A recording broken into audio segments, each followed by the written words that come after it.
क्या उन्हें कुछ हो तो नहीं गया? तो क्वीन कहती है कि परेशान नहीं हो, वो काफ़ी स्ट्रॉन्ग है, वो वैसे ही कहीं पर होगी, और उसे अपनी बातों में फंसाने की कोशिश करती है। दूसरी तरफ क्वीन की वही साथी ओशन पर अभी भी नजर रखी होती है कि जैसे ही उसे मेलेफिसेंट नजर आए वो उसको मरवा दे। और फिर उसके बाद ऐलान किया जाता है कि अगले 3 दिन के अंदर अंदर प्रिंस फिलिप और प्रिंसेस अरोरा की शादी है, और हम चाहते हैं कि हम सब लड़ाइयाँ छोड़ दें, हम सुलह करना चाहते हैं, और जंगल में जितने भी क्रिएचर्स हैं वो सब के सब इस शादी में इन्वाइटेड हैं। दरअसल ये उनका प्लान था, क्योंकि वो ये चाहते थे कि मेलेफिसेंट को मार के जंगल के सब क्रिएचर्स को कैद कर लिया जाए ताकि वहाँ को सिक्योर करने के लिए कोई भी ना हो और फिर उस जंगल पर कब्जा कर लिया जाए। दूसरी तरफ हम देखते हैं कि मेलेफिसेंट की आंख खुल जाती है, वो काफी जख्मी होती है और उसे कुछ क्रिएचर्स की आवाज आ रही होती है जो कि कह रहे होते हैं कि हम इंसानों पर अटैक करेंगे। उनके भी बड़े बड़े पर होते हैं और सर पर सींग होते हैं। वो जंगल में अपनी पनाह लेने आए थे क्योंकि उन्हें ये लग रहा था कि जंगल उनके लिए सेफ पॉइंट हो सकता है इंसानों पर अटैक करने से पहले। मेलेफिसेंट भी वहाँ पर पहुंच चुकी होती है और उनमें से एक क्रिएचर मेलेफिसेंट की तरफ आता है और उससे कहता है कि हम में भी अपनी पावर ट्रांसफर करो, इंसानों को कैसे हराया जा सकता है हमें भी बताओ। लेकिन मेलेफिसेंट उसे दूर फेंकती है। उन क्रिएचर्स के हेड का नाम बोरा होता है। वो जब देखता है कि मेलेफिसेंट में इतनी पावर है कि किसी को भी इतनी दूर उड़ा के फेंक सकती है तो वो काफी खुश होता है कि अब हमें इसको टैकल करने में काफी आसानी होगी। अब बोरा का साथी मेलेफिसेंट को अपने साथ लेके केव में आ जाता है और उसे बताता है कि यहाँ पे बुरी और अच्छी फेरीज एक साथ रहा करती थी, क्योंकि इंसान उन्हें हंट करने लगे थे, इस वजह से उन्हें एक साथ रहना पड़ा। फिर वो एक स्ट्रक्चर के पास आता है जो कि वहाँ पे स्टिल था, कोई मूवमेंट नहीं कर रहा था। तो बोरा का साथी उसे बताता है कि मेलेफिसेंट तुम इन्हीं की औलाद में से हो, तुम आखिरी पावरफुल और अच्छी परी बची हो। वो आदमी मेलेफिसेंट को बताता है कि तुम बहुत पावरफुल हो और जल्द ही तुम एक ऐसी स्टेज पे पहुंचोगी जिससे तुम दुनिया की सबसे ज्यादा ताकतवर परी बन जाओगी। लेकिन वो आखिरी स्टेज तुम अभी पार नहीं कर पाई और वो है प्रिंसेस अरोरा को माफ करना, क्योंकि सारी जिंदगी तुमने उससे मोहब्बत की है, उसे प्यार किया है और इसके लिए बहुत करेज चाहिए कि आप किसी को दिल से माफ कर दें, और जो किसी को दिल से माफ कर देता है वही इस दुनिया का सबसे ताकतवर इंसान होता है। तो मेलेफिसेंट कहती है कि नहीं, मैं उसे माफ नहीं कर सकती, मैंने उसे हमेशा प्यार किया लेकिन उसने मुझे धोखा दिया। तभी वहाँ पर बोरा भी आ जाता है और बताता है कि प्रिंस फिलिप और प्रिंसेस अरोरा की शादी हो रही है और ये हमारे पास अच्छा मौका है उन पर अटैक करने के लिए। लेकिन मेलेफिसेंट यहाँ चुप रहती है। दूसरी तरफ हम ये भी देखते हैं कि प्रिंसेस अरोरा को क्वीन अपनी ढकी छुपी बातों से काफी टॉर्चर करने लगती है और प्रिंसेस अरोरा को ये फील भी होने लगता है। तो वो प्रिंस फिलिप के पास जाती है और उससे कहती है कि मैं सिर्फ आपके लिए बर्दाश्त कर रही हूँ, वरना मुझे क्वीन अच्छी नहीं लगने लगी। दूसरी तरफ हम ये देखते हैं कि क्वीन का वही आदमी जो कि उस फैक्ट्री में काम कर रहा होता है उस ग्लोइंग फ्लावर के ऊपर, वो उससे कुछ डस्ट तैयार कर लेता है जिसे बताता है कि इससे परियां मर सकती हैं और ये मैंने मेलेफिसेंट को मारने के लिए तैयार किया है। उसे देख के क्वीन काफी खुश होती है। उसके पास एक छोटी सी फेरी भी होती है और जैसे ही वो पाउडर उस पर डालता है तो वो फेरी मर जाती है। क्वीन बहुत खुश हो जाती है, लेकिन वो आदमी उसे कहता है कि ये पाउडर तभी और ज्यादा बन सकता है जब आप मुझे वो ग्लोइंग फ्लावर्स और ज्यादा ला के दें। तो क्वीन अपने लोगों को ऑर्डर्स देती है कि जल्दी जाओ और वो फ्लावर्स फौरन से इकट्ठे करके लाओ। और जैसे ही उसके आदमी उधर पहुंचते हैं वो फ्लावर्स लेने के लिए, तो मेलेफिसेंट को खबर हो जाती है और वो भी वहाँ पे पहुंच जाती है। लेकिन तब तक बहुत देर हो चुकी थी, उसके सोल्जर सारे फ्लावर्स उतार चुके थे और मेलेफिसेंट यहाँ पे कुछ भी नहीं कर पाती। बस वो बहुत उदास थी क्योंकि उसके साथ हमेशा बुरा ही हुआ था।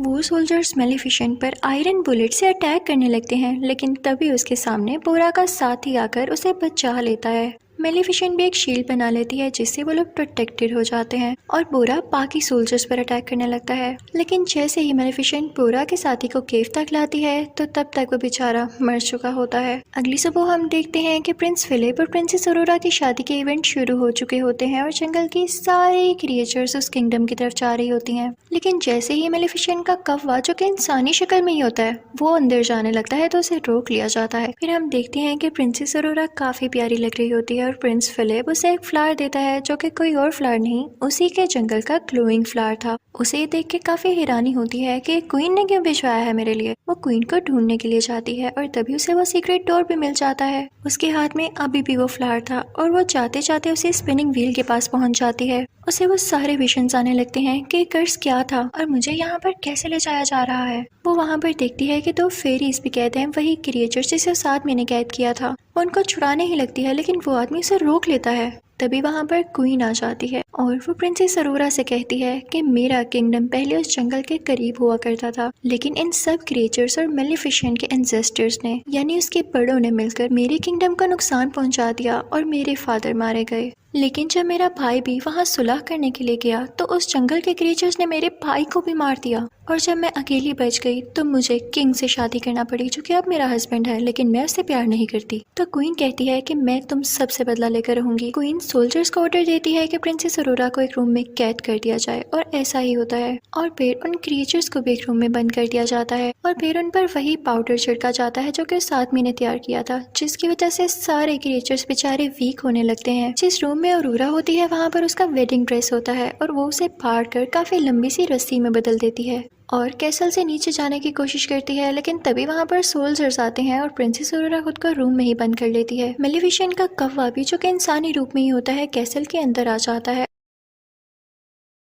और दूसरी तरफ प्रिंस फिलिप अपने बीमार फादर के पास बैठा होता है और उसे ये सब कुछ नहीं पता होता। अब क्वीन अपने कैसल की छत पर होती है और वो इस जंगल की तरफ काफी बॉम्ब्स फेंक रही होती है। दूसरी तरफ बोरा भी अपने लोगों के साथ इस किंगडम पर अटैक करने के लिए आ रहा होता है। दूसरी तरफ अरोरा मौका पाके उसी ड्रेस से लटकते हुए नीचे आ जाती है किंग के रूम में, जहाँ पे प्रिंस फिलिप भी होता है। वो उसे सब कुछ बताती है कि क्वीन ने मेरे साथ क्या किया, और मेलेफिसेंट ने आपके फादर को कर्स नहीं दिया बल्कि आपकी मदर नहीं दिया है, जिसे सुनकर प्रिंस फिलिप काफी हैरान होता है। और दूसरी तरफ हम देखते हैं कि बोरा और उसके साथी किंगडम पर अटैक करने आ रहे होते हैं, लेकिन उन पर मुसलसल आगे से अटैक कर रहे होते हैं किंगडम वाले, और उनमें से कुछ लोगों को पकड़ भी लेते हैं। प्रिंसेस अरोरा को मेलेफिसेंट का वही कौवा दिखाई देता है जो कि इंसान ही बना हुआ था। वो उससे कहती है कि हमें लोगों की जान बचाने के लिए यहाँ की चर्च का दरवाजा खोलना होगा, और वो दोनों मिलकर दरवाजा खोलने लगते हैं। वहाँ पर जाकर वो सारे क्रिएचर्स को बचा लेते हैं, और वहाँ पर मौजूद छोटी छोटी फेरीज उन सुराखों में फूल भर देती हैं जहाँ से पाउडर निकल रहा था, और अब वो डस्ट पाउडर वहाँ से बाहर नहीं निकलता और ना ही किसी क्रिएचर को नुकसान पहुँचाता है। और जब क्वीन की वो साथी लड़की जो कि पाउडर गिरा रही होती है उनको ठीक करने जाती है तो वहीं से खुद ही नीचे गिर जाती है। प्रिंस फिलिप अपनी मदर यानी क्वीन को समझाने जाता है, लेकिन क्वीन सोल्जर से कहती है कि इसको पकड़ लो, लेकिन प्रिंस फिलिप उसी से पहले कैसल से नीचे जंप लगा देता है।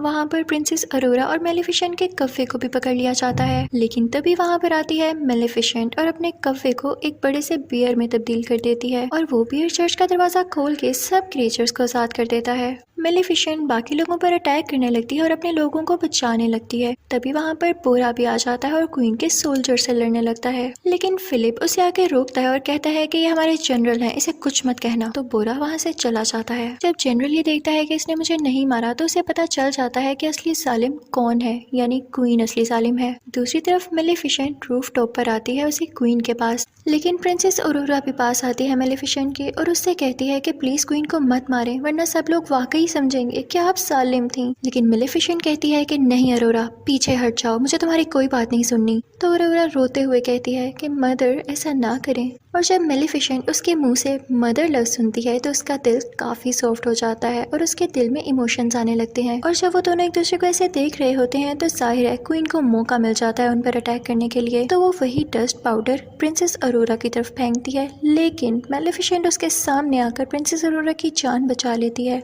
और जैसे ही मेलेफिसेंट को एरो लगता है वो एशिस में बदलने लगती है और प्रिंसेस अरोरा बहुत ज्यादा रोने लगती है। क्वीन ये देख के काफी खुश हो जाती है और ऐलान करती है कि अब तुम लोगों की मेलेफिसेंट नहीं रही और अब मैं पूरी जगह पर कब्जा करने वाली हूँ। लेकिन तभी हम देखते हैं कि प्रिंसेस अरोरा के आंसू मेलेफिसेंट के एशेस पर गिरते हैं और मेलेफिसेंट फिर से जिंदा हो जाती है, उसके बड़े बड़े पर आ जाते हैं। क्वीन को बहुत गुस्सा आता है, वो प्रिंसेस अरोरा को कैसल से नीचे धक्का दे देती है और मेलेफिसेंट उसे बचा लेती है। प्रिंस फिलिप को भी अपनी मदर के बारे में सब कुछ पता चल चुका था, इसलिए वो भी मेलेफिसेंट के पास आ जाता है और मेलेफिसेंट मान जाती है प्रिंसेस अरोरा और प्रिंस फिलिप की शादी के लिए। तभी मेलेफिसेंट के पास वो छोटा आदमी भी आता है जिसने उसके क्रिएचर्स को कैद किया हुआ था। वो उसके क्रिएचर्स छोड़ देता है और उसे वही सुई देता है जिसकी वजह से वो कर्स फैला। अब सबको पता चल जाता है कि कर्स फैलाने वाली असली क्वीन ही थी। अब किंग भी जाग चुका था और क्वीन को बोरा के लोग पकड़ लेते हैं और उसे फेंकते हैं। मेलेफिसेंट उसे कोर्ट में बदल देती है और वहाँ की सारी जगह को फूलों से सजा देती है और फिर वो बोरा से कहती है कि तुम लोग अच्छे क्रिएचर्स हो, तुम हमारे साथ रह सकते हो। और फिर उसके बाद वो अरोरा को वेडिंग ड्रेस पहनाती है और वो ऐलान करती है कि हम सारे मिलकर रहेंगे एक यूनियन में। और उसके बाद प्रिंस फिलिप की और प्रिंसेस अरोरा की शादी हो जाती है। किंग भी काफी खुश होता है और सारे क्रिएचर्स सारे लोग उनके लिए क्लैपिंग कर रहे होते हैं और यहाँ पर दोनों किंगडम्स मिल जाते जाते हैं और हंसी खुशी रहने लगते हैं। और फिर मेलिफिसेंट प्रिंसेस अरोरा और प्रिंस फिलिप से कहती है कि अब मैं तब दोबारा यहाँ पर आऊंगी जब तुम लोगों का क्यूट सा बेबी होगा। और फिर मेलिफिसेंट यहाँ से चली जाती है और सब कुछ पीसफुल हो जाता है। यहीं पर यह मूवी यानी मेलिफिसेंट पार्ट 2 भी खत्म हो जाता है। Thank you for